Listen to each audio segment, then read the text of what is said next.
Let's go. Twitter. You guys are the brand new player on the block in gaming. Why did you choose gaming? Why did you choose esports now? So we started we started live with our 10 Thursday night football games, and sports has just been inherently what's live. We've also seen that certain game titles on the platform spike after certain esports tournaments. So we've seen a similar trend in terms of what we've seen from sports as well as gaming. Gaming is highly conversational. I did repeat this this morning about how in 2016 alone, 250 million tweet impressions about gaming itself. Gaming is the largest interest category on Twitter. So it was kind of a no-brainer for us to really invest in this space and continue to invest. Interesting. Category. And as one of the relatively new entrants, you mentioned things like conversations and so forth. What other things have you learned as the new entrant about e-gaming and esports and gaming? I mean, so before we really invested in the space, the behavior was everyone would watch the live stream on Twitch, and then everyone would come to Twitter to talk about it. What's Twitch, Bo? You would hear from Kevin Lin later today, our friend. But Twitch is the incumbent in terms of being in the space for a very long time in terms of live streaming any type of gaming content, including esports tournaments. Got it. Let's talk about Twitch a little bit. Let's talk about YouTube gaming, where I think, as we all know, gaming is the second largest category by far on the YouTube platform. Given all these players in the market, how is Twitter thinking about positioning itself as a beacon and a hub for gamers as well as gaming content? So, as we think about gaming, or just sports in general, we want to think about how do we engage with our live audience. And I think that a key differentiator for Twitter is the live conversation that really happens around the live stream content itself. So the more engaging and interactive we make it. So one of our key strategies is really mobilizing the gaming community. How do we tap into influential gamers to really equip them with tools, with content creating tools so that they are tweeting more during these esports tournaments? How do they remain a little bit more active? So to give you a little bit of a glimpse of how we're thinking about content in general, and specifically within esports, we think about it in three pillars. The first pillar is our partnerships with the game publishers, developers, direct. So when you're thinking about Valve or Activision Blizzard or various other game publishers out there, we're really thinking about how do we deepen relationships with them. And then secondly, what we announced earlier this year is our partnership with the Modern Times Group. We announced over 1,500 live hours of esports programming that spans across 31 esports tournaments. So whether it be IEM, ESL, or DreamHack, we were streaming that on given weekends. We just had one in Malmo as well as in Montreal as well, DreamHack. And then lastly, which I think is just as important, is, as I mentioned before, is how do we tap into the gaming community and really allow them to really flourish on our platform. Let's touch upon the live component a little bit. As you know better than anyone, live is a challenging format because it assumes that there's a critical mass of people watching for a repeated period of time, over time, right? How do you make that viewership model work on Twitter? So right now, as I mentioned before, the funnel is larger, right, for Twitter. When we look at just gaming, people who follow gaming accounts, there's about 30 million people who follow gaming accounts. So recommending this content in front of 30 million people, you have a very wide funnel, right? The trick is to get them to come back again, right? And repeat viewership. And so once they get in, how you engage with them and how you provide new content, how you're recommending new content is going to be very important in terms of repeat viewership. So not only do we look at the total unique viewers from a live event itself, but we also look at how we keep them on the platform and keep them engaged. Yeah. Let's talk about revenue a little bit. You mentioned that one of your three pillars is focusing on the gaming creators themselves. We all appreciate the importance of having sustainable revenue to sustain the careers of these gamers. What revenue models, whether they exist on Twitter, maybe will exist soon on Twitter, or don't exist yet on Twitter, what revenue models are you most excited about that you think will really sustain activity for the gamers? I mean, so taking a step back, the Dota 2 International was a tournament held in Seattle. We did not partake in it, but what figure blew me away is that the total, I think the total prize was 24 million. And of that 24 million, only 1.6 was actually contributed by Valve, and then the rest was actually crowdsourced. Right? And so that just shows the promise of the revenue opportunity, not just from the direct publishers itself or the organizers. It really is this, fan-based, crowdsourced revenue model, right? And so it gets us thinking a little bit in terms of, how do we create new tools for our creators to create not only content, but also monetize off of that content. In terms of just the revenue opportunity that is existing on Twitter right now is through just the advertising opportunity. So through pre-rolls and mid-rolls that we have throughout the live stream. And again, we have the unique capability of driving a mass audience, a critical mass audience. So from a scale perspective, we're able to drive some meaningful revenue in terms of, from a revenue perspective, yeah. Both two questions, both sides of the same coin. One is, what revenue options are platforms focusing on that they really should not be focusing on just because they're under-delivering on the margins or frequency or whatever have you? And then on the other side, what revenue opportunities, perhaps on the crowdfunding side, are people not paying as much attention to that they should be paying attention to? I mean, I think that in terms of creating a revenue opportunity from for gamers specifically, perhaps. For gamers specifically, I think that what gamers kind of forget is building a community and kind of credibility, right? And so I think that when gamers develop a platform, specifically on Twitter, it's really feeding into content that flourishes their follower base right now. And I think that a lot of times people take the easy way out in terms of overly commercializing their content. So specifically within gaming, specifically within gaming, I think credibility is king. And so the authenticity of building content that remains authentic within the gaming community, I think is very important. And also looking at the long term of building up a community and how that is very valuable in the long term. That's great. Did you all hear the content that flourishes followers? That was a good line. If you have never tweeted before, that is something you should make your first tweet. That or what you ate for lunch and then subsequently used in the bathroom. No one? All right. Let's change gears a little bit. Bo, you mentioned both not only the gamers and the UGC side, but also your modern times commitment, as well as your commitment to premium publishers. As many of us have seen, especially over the last 18 months, every platform is moving up market to premium scripted content. Every single one, whether it's Apple, to Facebook, to Snapchat, and so forth. Yeah.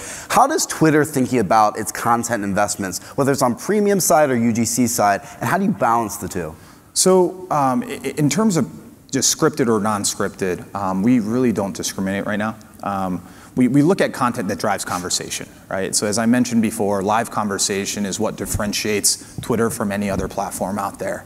A lot of the content that you have out there in terms of esports, it's non-exclusive, right? Which means that it's also available on Facebook, Twitch, and YouTube. Yep. And so where you really differentiate yourself as a platform is once people, why would they choose to Twitter above anything else, right? Yep. And so I think that focusing on content that really drives conversation.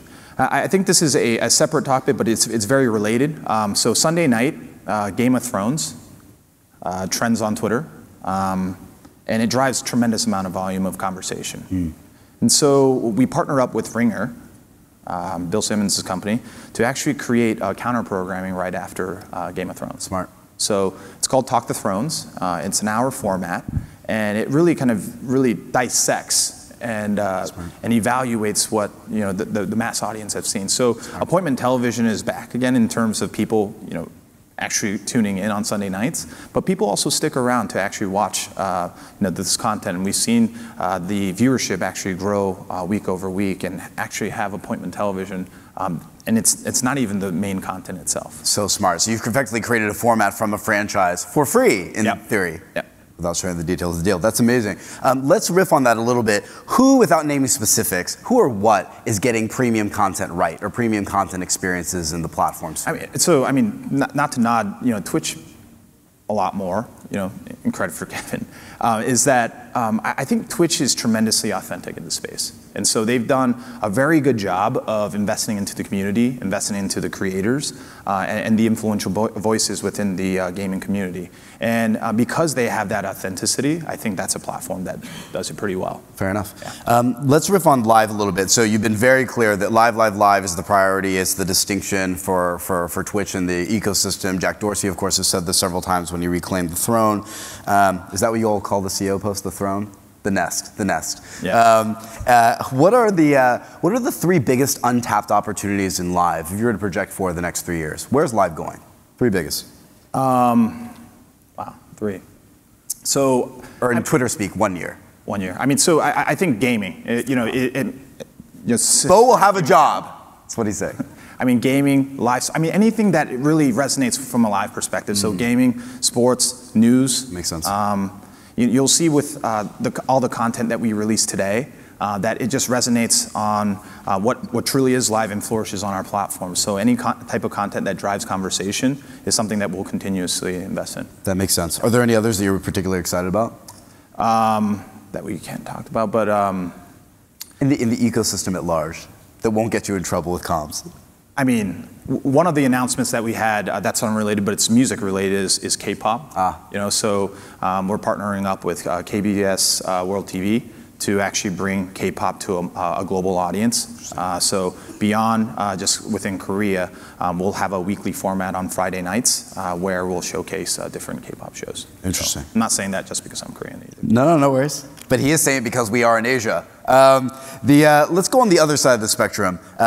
You travel a lot, you don't sleep, you live in the city of lights, that is not Paris, known as New York. What keeps you up at night? What worries you? What worries us? Besides your Asian parents. That's laughter of pain. Yeah, I do have a tiger mom. There you go. Only the best do. I think that for us is, one of the key strategies that we have is under-distributed premium content is very important to us, right? And so, the league partnerships that we have from a sports perspective, I think that, any type of content that has good marketing or branding, right? But are we overlooking some sort of premium content that people talk about a lot, right? And so, where Twitter is really organized is we're organized by interest in what people tweet about, right? And so we can take these consumer signals as just motion of interest, saying, hey, I would like more content about this, right? And so for us, for me personally, is kind of overlooking is there premium content that's distributed that we're not looking at right now? So I think that's probably one of the biggest worries that I have. Interesting. What is, without getting into specifics and secrets, what's an example of that? What is an example? So I think about what you said earlier, I found really astute, of the categories that lend themselves endemically to live, news, gaming, and so forth. That likely would be one of the first places you'd look, right? Yeah, I mean, I think that one of the key areas that, for example, in India, right, when you talk about sports, people probably think of cricket, right? Other sports categories that we're not even looking at, smart, right? Yep. And so, and the only way that we are exposed to that right now is through television, right? And so, how can we identify other areas, right? And so, yeah. Can I ask you a separate question on this? I'd be remiss if we didn't talk about brands, given how many brands are in the room.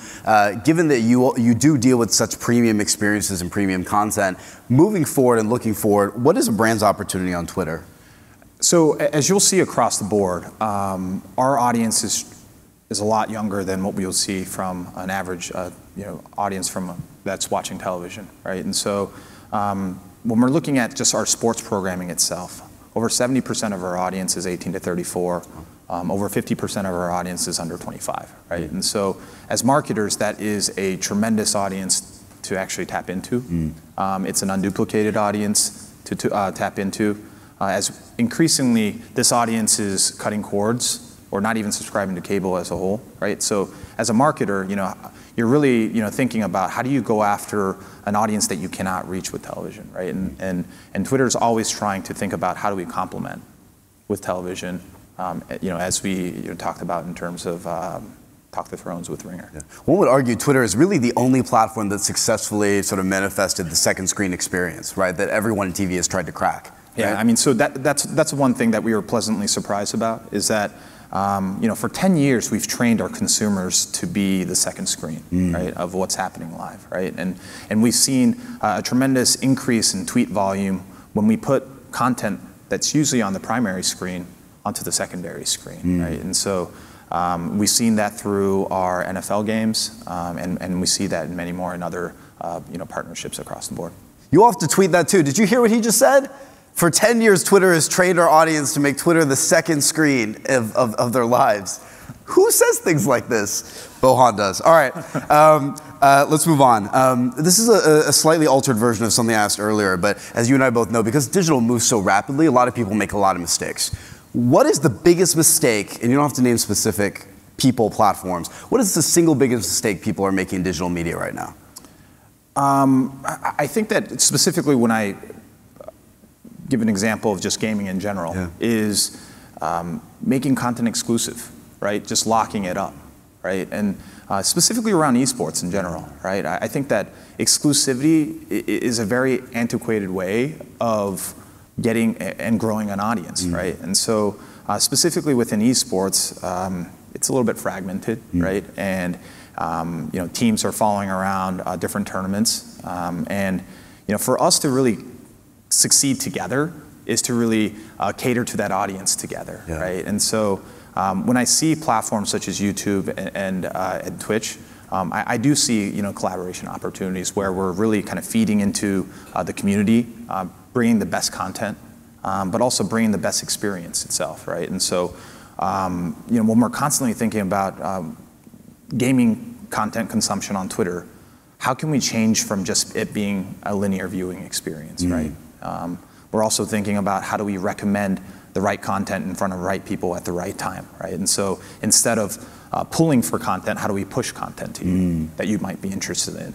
How do we personalize content to you? So, I mean, that's personally for Twitter, but I do see plenty of collaborating opportunities with quote-unquote competing platforms. You just answered a little bit, but let's bring it back home to Twitter at large. What are the greatest levers of opportunity for Twitter moving forward? Whether it's gaming content oriented and by virtue of that publisher and creator oriented, by viewership or by revenue? Where are the highest levers of growth? The highest levers of growth is probably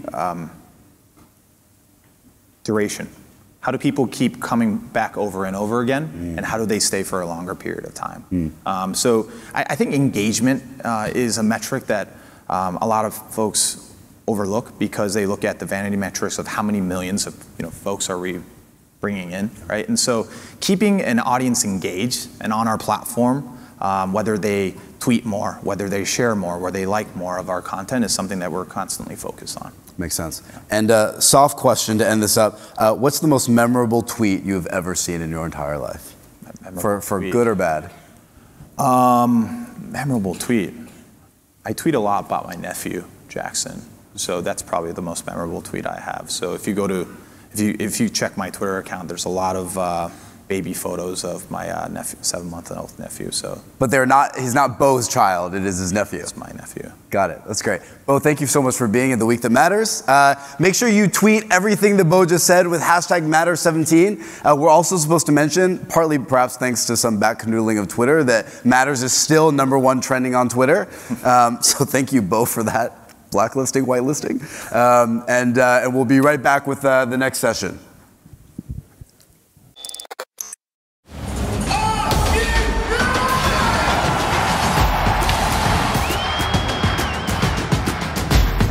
No idea where these two terrorists are, and now Mo's position is known. Oh my God.